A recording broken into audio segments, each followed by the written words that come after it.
You're back on talkSPORT, Endzone, talkSPORT's dedicated NFL YouTube channel with me, Will Varney. Thank you so much for joining us. And look, we're just days away now from the NFL draft getting underway in Green Bay. We can't wait for the action, and we'll be bringing it to you, of course, on talkSPORT 2 and live right here with a watch along on the channel as well. So make sure you join us for that. Every pick of the first round covered with our stellar team. And look, we've been doing these team previews, which have been really enjoyable over the last couple of weeks, just getting some insight from those who know the organizations really well, whether it's a reporter, a broadcaster, or just a fan, just to get a bit of insight on the draft's needs for that team in particular and helping them to be competitive come the start of the 2025 season. And look, we focused on a range of different teams, some who have a top 10 pick and some maybe who are going under the radar a little bit. And I think that's where we land today with the Arizona Cardinals, looking at their position in the NFC West coming up ahead of the season, looking at that overall pick in the first round where they're going to be picking at 16th overall, what they could do potentially with that pick. Is there a particular need or is it just best player available? Pleasure to say, to talk me all through it, an absolute gent, Mr. Tyler Drake, who you'll have heard on Arizona Sports in terms of being their Cardinals reporter and, of course, on the Cardinals Corner podcast. Tyler, thank you so much for joining me, my man. How are you?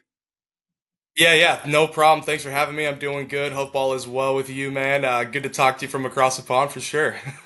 Really appreciate you joining me, man. And look, I wanted to start by, I think it feels like it's a very big year for head coach Jonathan Gannon. Into year three, it was an 8-9 record last year. And I mentioned their positioning in the NFC West, just in terms hmm of another late season collapse last year. But what are the expectations from Cardinals fans and from people around the organization into this upcoming season, would you say?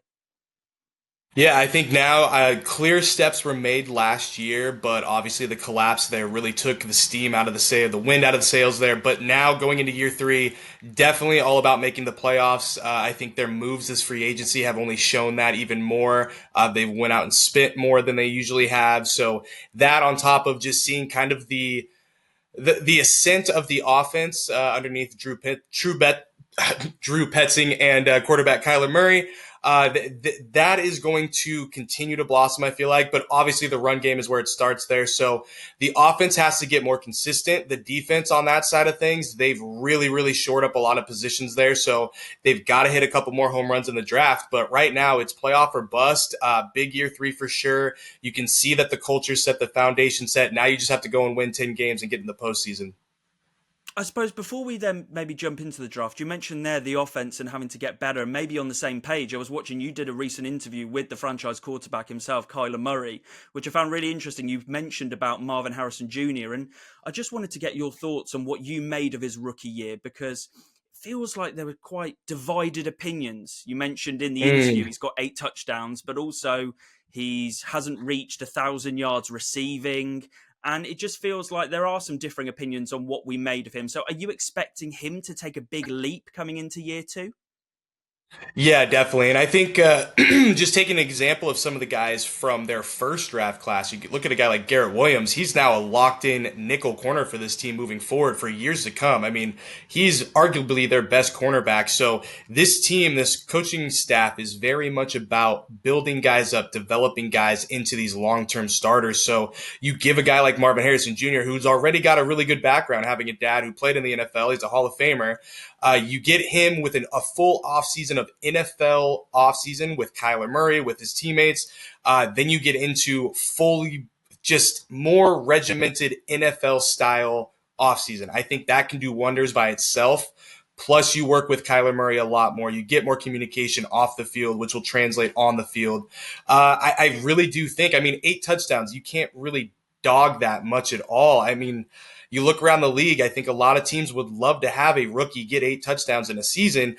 Obviously, the receiving yards wasn't there, the consistency wasn't there, but I feel like later on in the year, you did start to see a little bit more of the Marvin we saw, at Ohio State. So now it's really just about consistency and continuing to communicate because what Kyler told me in that one-on-one, he was very much about his communication halfway through the season really took a notch up and you could see it on the field. And so get an off season together, really just grow relationships as friends, as people, as humans, plus get some airtime or get some reps.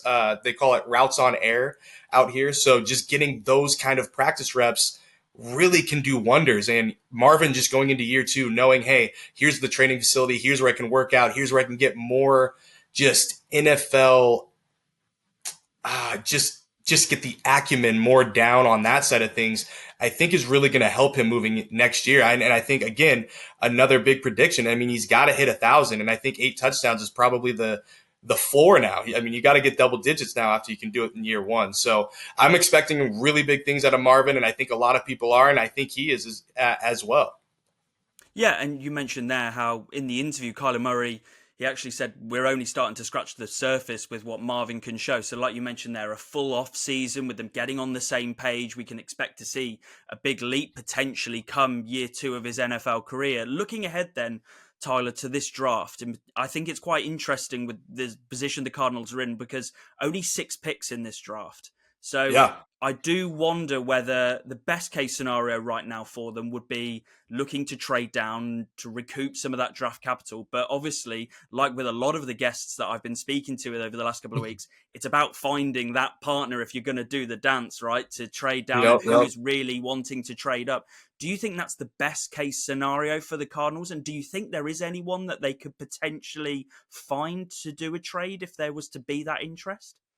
Oh. Well, I definitely do think it's on the table just because it's Monty Fort. He loves to move. He loves to wheel and deal. If he can pick up more draft capital, and maybe not even for this year, he could always look to next year as well, too, because they've done a lot of work this free agency. I was just actually looking at it today, and there's not a lot of spots there for rookies to even be a part of this team right now. So having 6, 7 picks, if they can maybe make a trade down and add a pick or even move a pick to next year, might be a better move there.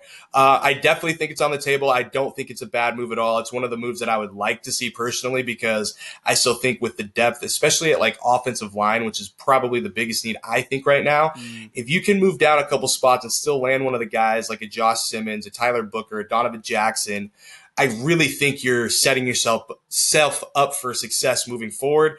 Plus, you're getting another pick down the line. So that's pretty. That I mean, that'd be best case scenario for sure. As far as who it could be, I think you look and see if there's going to be a team that's going to be desperate enough to come up and try to get a quarterback if somebody starts falling. Who that might be, that's out there. But you never know. Maybe somebody in the second round wants to come back up and try to nab somebody, and that's what the Cardinals end up getting, and that would be huge. But it's like you said, it takes two to tango, and there's a lot of other teams with a lot of other needs, so it just has to line up. But I think if we see a running back that might be a little more highly touted start falling, or maybe a quarterback, it could get very, very interesting. Yeah, I wonder with that position with the 16th overall pick the Cardinals have, they're sort of lodged in between that, maybe that potential run we see on edge rushers. We've got obviously the Falcons at 15, maybe the Bengals at 17 might be interested in getting ahead. So of any other teams who might be in the late 20s. So there's always potential there. I do have to ask, you mentioned there about the need on the offensive line. Are there any other positions that come to mind where there could potentially be need for depth for filling, and what positions would those be potentially? Because they did a great job in free agency of really restoring some faith in how the quality of that defensive line. Calais Campbell coming back, the fact that Josh Sweat's signing a big deal in free agency. So, are there any other spots that you think the Cardinals will need if they're to improve depth and quality? Yeah. So I think it's for me. It starts with offensive line now. Looking at offensive guard or offensive tackle, either or would really work out. Tyler Booker, like I mentioned, Tyler Booker, Donovan Jackson, Josh Simmons, maybe Kelvin Banks. It just depends on how they would make that all fit with Paris Johnson. But those are some of the big names that are really on the top of my list for like, yeah, just go get them. Even if you don't trade, if you have to pick there at 16, I'd be fine with any of those guys. And then you look over on the defensive line. Yeah, they got Tomlinson, they got Calais Campbell, but at the same time, you can never have too much depth there. And I think knowing that, yeah, Dalvin Tomlinson's probably more on the back end of his career. Calais Campbell's only got a 1 year deal. So imagining him on the team beyond this year, you can't really do that right now. So having some more beef up front never hurts. And, I think a lot of people have talked about wide receiver being a need. I don't think it's a first round need, but I definitely think adding a speedster in later rounds would be huge. And then let's see what else. Well, Those really off the I top of was my going to head. ask about linebacker. I think linebacker Okay, with yeah. I Kazir mean, White right now. Yeah. Yeah, inside backer. That one's right there too, man. It's just, but also they brought in a couple of free agents. Who knows how they fit, how it translates there? Maybe they're banking on those guys. But yeah, inside linebacker. If they want to get a guy for the future, that wouldn't be a bad move at all either. But I also want to see what they have in Owen Papo. He really hasn't gotten a lot of run on the defensive side of things since he came to town. So I want to see more development with the guys they've got first before I really want to put all my eggs in that basket for them to add an inside guy. But it wouldn't be a bad thing. I mean, best available too is always a great way to go about things, especially for what they've done on the defensive side and how they've replenished everything. So, or just the front seven. So any way really is not a bad way right now, and that's a great thing to have for the Cardinals. Yeah, it is, and they've got a lot of options, right? And like you say, there's no specific needs. So if they can take the best player available potentially at the 16th overall pick in that first round, do you think maybe 16th overall is a little bit rich for a guard, though? Would you be maybe looking at a best player available in that spot? I think if it's somebody not named Tyler Booker, I probably am. I'm probably trying to trade down and then getting somebody like a Donovan Jackson. But I think Tyler Booker, I think a lot of people are taking his combine way, way, way too much. I think he can really translate well to the NFL. So I think a lot of people will say that's a reach. But if they take him at 16 and he pans out to be a mauler for 5 years and Kyler Murray has five less sacks, I think it's a win for everybody. No, and I think that's really interesting. So I'm intrigued because I've been seeing a lot of consensus has been around Tyler Booker and those combine scores, and maybe that Mm-hmm. potentially pushing him to the very back of the first round, maybe into the second round. What has impressed you so much about him in particular? I just think for the football skills and the instincts of being a violent dude in the middle of the line, which you need, and a guy who, yeah, he might not run a good 40, but he can probably get around the line and block somebody into the ground while you have a running back go on the outside. Like, there's just too much tape that shows that this guy can translate well to the NFL level. I mean, he's just a big dude in general, too. So I really think, I mean, if he falls to the second round and the Cardinals could come around in 47 and grab him, that might be the steal of the draft, in my opinion. So, it just really depends. I mean, 16 might be a reach, but at the same time, if you can get a guy that can really solidify your line, get a guy right next to either Paris Johnson or whoever's going to be on the other side, you might be pretty set for a while. And for a run first team, you always need more offensive linemen and legit offensive linemen. Final question from me, Tyler. What would be a good draft for the Cardinals, would you say, with the positions that you've mentioned there that would be a real focus and need potentially? What would be the best possible outcome come the end of this week when they're getting set with that roster? Yeah, I think for me, it's like I said, you land an offensive lineman that first round, you come back around and maybe bring in some more beef on the defensive side.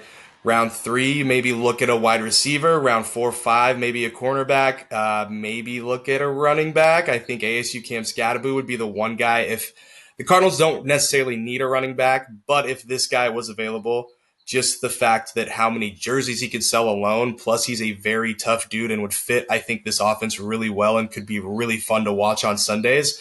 It'd be really fun. I mean, it'd be a great choice. I think that would really round out a really solid, beefed up front seven offensive line draft for this team. I don't necessarily think cornerback is the biggest need, but if you want to go add some more depth there, I think there's going to be some competition. I think Keitrell Clark's really fighting for his job this season, so there's always a need for more depth. So that's kind of where I'm looking at is start in the trenches and kind of move outwards. Just finally, I spoke about it at the top, really, about maybe the expectations heading into year three for Coach Gannon.